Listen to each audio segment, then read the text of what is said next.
Hindi ko na pinagmasdan ang iyong tigas at quality ng molder natin. Ayan oh, kita mo?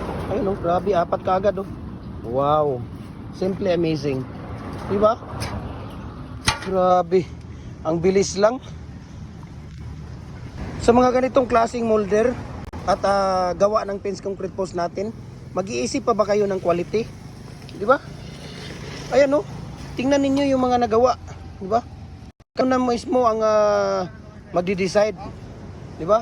Yung molder natin, lifetime na gamit, lifetime use na po ito, no? 4mm po yung steel plate na mga ginagamit natin dito. Itong gawa natin na 4x4x7 feet, 6 feet at saka 8 feet dito sa Jim Hardware Cucumber Concrete Products, Kanituan Brands. Ito po ay semi-special, no? Dahil 3 bakal, 3 po ang nilalagay natin dito sa loob ng ating molder. Kaya ano pang hinihintay ninyo? Go na ng go! Mga maliliit na molder natin, pwede nating ipadala through GNT.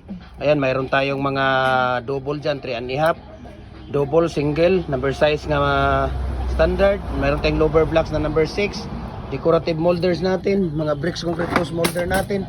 Kompleto po tayo. We can ship nationwide, walang problema po.